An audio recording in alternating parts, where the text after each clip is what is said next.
Ya, meski tagar kabur aja dulu sekilas hanya seperti tagar biasa, nyatanya banyak orang Indonesia yang benar-benar ingin pindah ke luar negeri. Terkait hal ini saya akan berbincang dengan pengamat pendidikan sekaligus konsultan karir dari platform Jurusanku, Inalim, dan analis dari Drone Emprit, Ismail Fahmi. Halo, selamat malam Mbak Ina dan juga Mas Fahmi, apa kabar ini? Selamat malam. Baik, Baik, baik. baik, baik. Saya langsung ke Mas Fahmi terlebih dahulu nih. Mas Fahmi, ini gimana sih awalnya sehingga tagar kabur aja dulu ini bisa bermula dan pencetusnya bisa diketahui nggak menurut analisis dari Drone Emprit? Iya, betul. Ini sebetulnya sudah cukup lama ya, hampir sebulan yang lalu. Kalau dari tangkapan Drone Emprit, tagar ini ada di tanggal 14 Januari. Ya, pada tanggal itu ada akun HRD Bacot ya. Ya, dia kemudian bertanya, mungkin dalam bentuk joke gitu ya. Masa iya kita harus hashtag kabur aja dulu ke Vietnam gitu kan. Karena melihat perkembangan negara lain kok udah bagus, kita udah kebalap sama Malaysia, Singapura, sekarang Vietnam dan seterusnya gitu. Dan itu ternyata sangat menarik ya, mendapatkan respon yang sangat tinggi dan akhirnya ada seperti akun influencer yang lain, itu seperti Dr. Berlian Idris gitu. Kemudian dia nanyain, ngumpulin kepada netizen, ayo siapa yang punya info loker di luar negeri misalnya, tolong share sini, hashtag kabur aja dulu. Nah, model-model seperti ini ya, di media sosial itu kayak seperti call to action.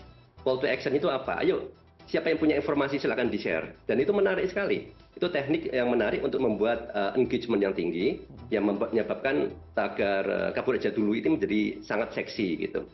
Dan ini kemudian juga sangat relevan dengan situasi yang sekarang ya, dengan seperti alasan tadi ya, melihat kondisi di Indonesia, terus kemudian makin sulit, kemudian juga banyak ternyata warga Indonesia yang cukup berhasil kan, ada di luar negeri gitu.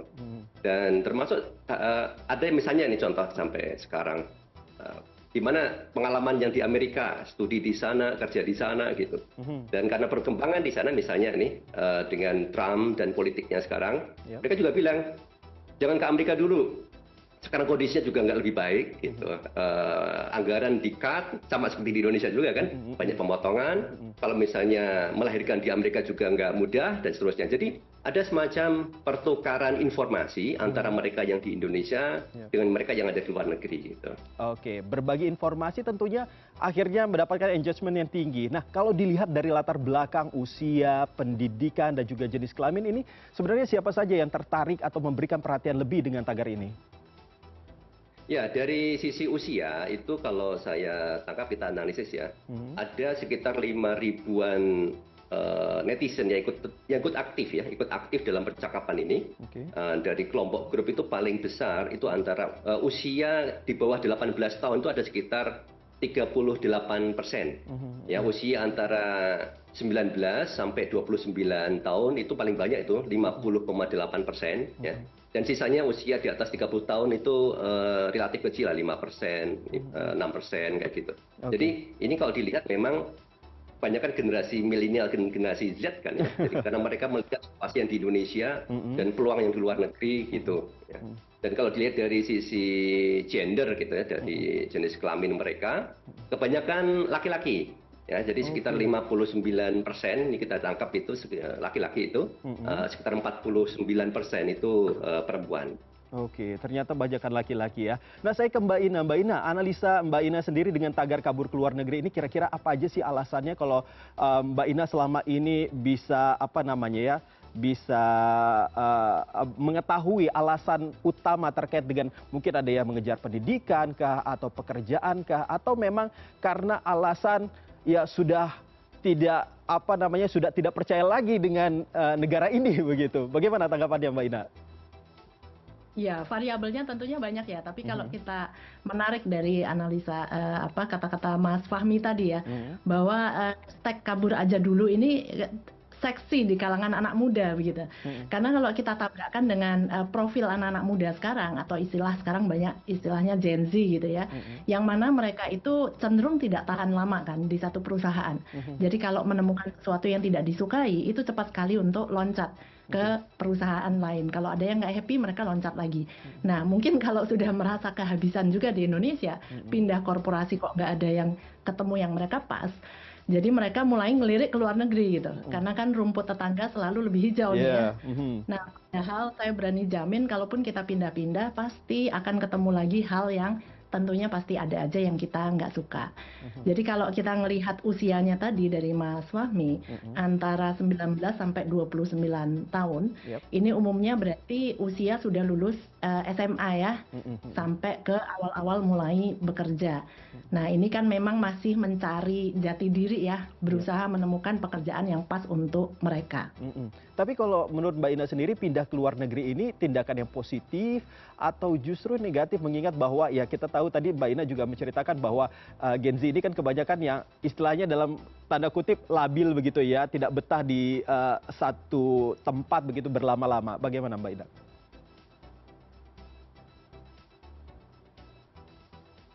Halo Mbak Ina. Ya, halo. Oke, bagaimana Mbak Ina? Bagaimana Mbak Ina melihat dengan Gen Z ini yang tadi Mbak Ina mengatakan bahwa mereka kan istilahnya tidak betah begitu berlama-lama, biasanya suka labil begitu ya. Nah, ini apakah ada dampak positifnya atau dampak negatifnya nggak, Mbak? Oh, untuk ke luar negeri? Iya. Ya, tentunya ada bagusnya. Kalau saya lihat tagar kabur aja dulu, ada kata dulu, itu sebetulnya kan nggak permanen ya. Tapi akhirnya pembicaraan yang muncul di media sosial jadinya pindah gitu. Kalau pindah kan kesannya permanen. Dan malah ada pembahasan tentang kewarganegaraan pindah. Nah itu kan lain cerita lagi.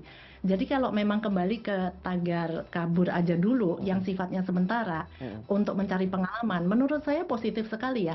Supaya kita bisa memiliki global dexterity, jadi punya cross cultural understanding, jadi bisa merasakan bagaimana sih profesionalisme bekerja di luar negeri, supaya tahu begitu ya, bagaimana mereka etos kerjanya seperti apa. Jadi setelah mereka belajar, saya berharap suatu hari kalau mereka kembali ke Indonesia itu kan bisa memperbaiki etos kerja yang ada di Indonesia selama ini, karena di luar negeri itu sebetulnya kan profesionalisme, masalah time management itu kan berbeda, supaya mereka tahu dan bagaimana mereka bisa berkolaborasi dengan orang dari berbagai budaya, bagaimana rasanya bekerja sama dengan orang Singapura, dengan orang India, dengan orang Eropa gitu ya, supaya kita tidak rendah diri, supaya kita juga bisa berargumentasi gitu ya, tidak asal mengalah gitu ya, bisa berdebat dengan mereka sehingga tidak direndahkan. Jadi menurut saya ada banyak faktor positif kalau mereka mau mencoba belajar dan bekerja di luar negeri. Oke. Tapi kalau dari faktor negatifnya sendiri, ada nggak sih Mbak Ina, mengingatkan selama ini kalau kita ketahui bersama banyak influencer ataupun siapapun begitu yang pendidikan di luar negeri atau tinggal di luar negeri dengan bekerja, biasanya kan suka memberikan yang positif-positif saja begitu. Nah kalau selama pengalaman Mbak Ina sendiri bagaimana? Betul. Selama ini juga ada faktor karena kemudahan media sosial ya. Jadinya banyak influencer dari luar negeri yang bekerja di luar negeri membagikan info hanya yang positif-positif saja. Nah itu yang membuat anak muda kita juga merasa wah enak sekali di luar negeri.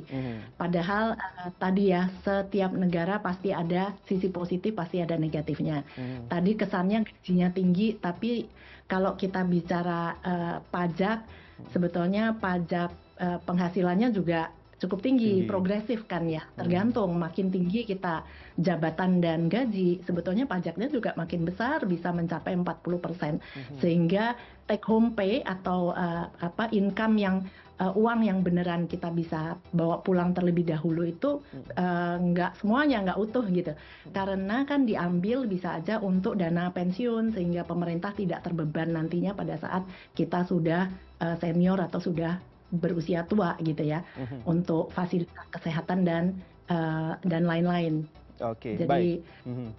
Ya, dan masalah waktu juga ya di luar negeri. Di kita misalnya kalau kita lihat jalan gitu, ada tukang bangunan gitu membetulkan jalan, kadang sering kita lihat satu orang yang bekerja, dua orang mungkin nungguin, nongkrong, hanya ngerokok dan ngeliatin. Kalau di luar negeri itu nggak ada seperti itu. Jadi masing-masing membangun rumah aja, saya bisa melihat, saya pernah melihat itu hanya butuh 5 orang dan setiap orang itu memang sibuk sekali. Mereka tidak mencuri waktu gitu. Oke, dan biaya hidup juga harus dipahami betul ya Mbak Ina ya. Ya tentunya biasanya lebih mahal daripada di Indonesia. Oke. Betul. Biaya Baik. hidup memang lebih mahal. Baik, saya sekarang ke Mas Fahmi lagi. Mas Fahmi, kalau dari analisa atau pengamatan drone emprit ini, kira-kira negara mana? Tadi Mas Fahmi sempat menyebut Vietnam. Kenapa Vietnam nih? Warganet ini memilih Vietnam, dan apakah ada negara lain dan alasannya apa? Jadi sebetulnya kalau kaitannya dengan kabur aja dulu itu memang lebih banyak terkait pekerjaan ya. Dan negara yang paling banyak dibahas itu adalah Jepang, Malaysia, dan Qatar gitu.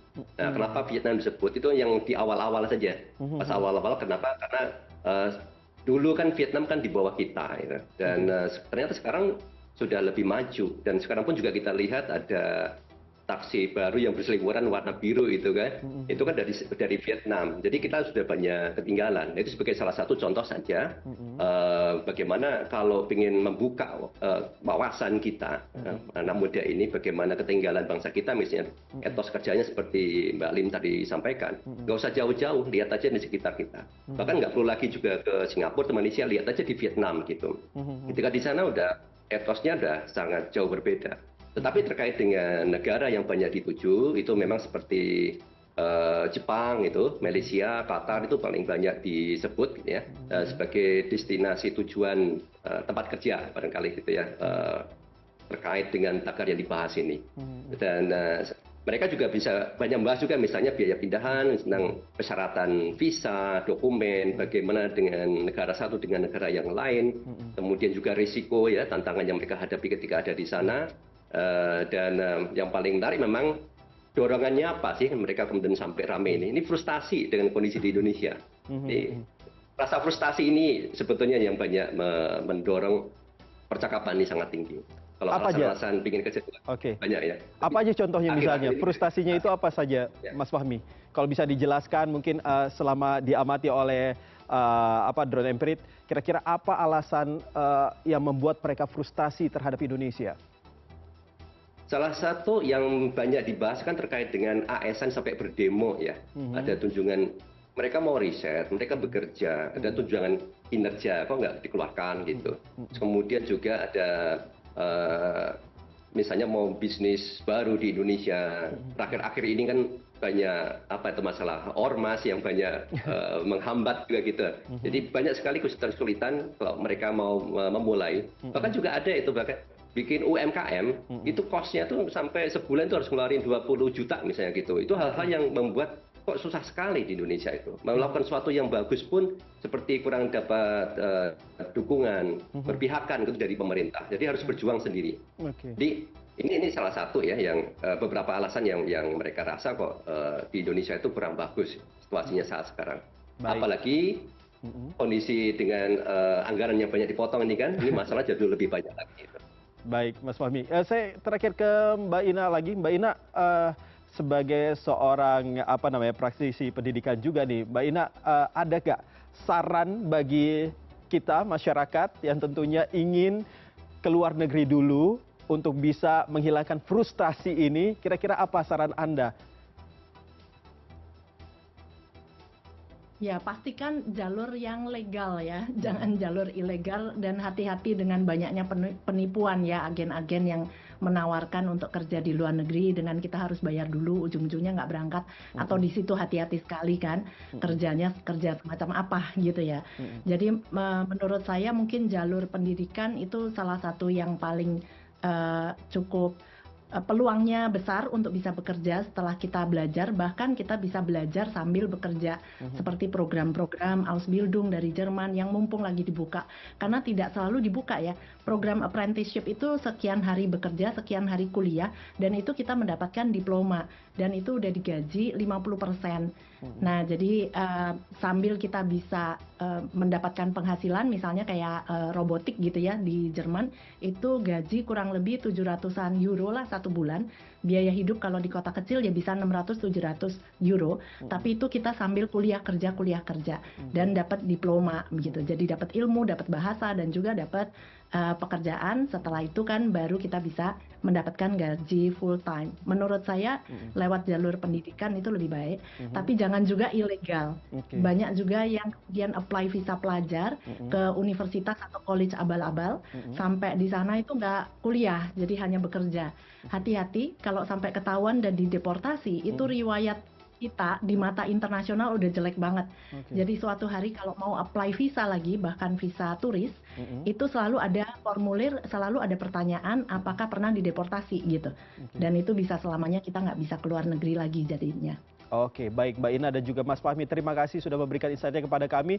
Semoga saja ini masyarakat semakin bijak nih, tidak ikut-ikutan langsung memutuskan untuk kabur ke luar negeri dulu, begitu, tetapi bisa mengetahui terlebih dahulu begitu ya, positif dan juga negatifnya. Terima kasih sekali lagi, selamat malam dan salam sehat. Selamat malam Mas Iqbal.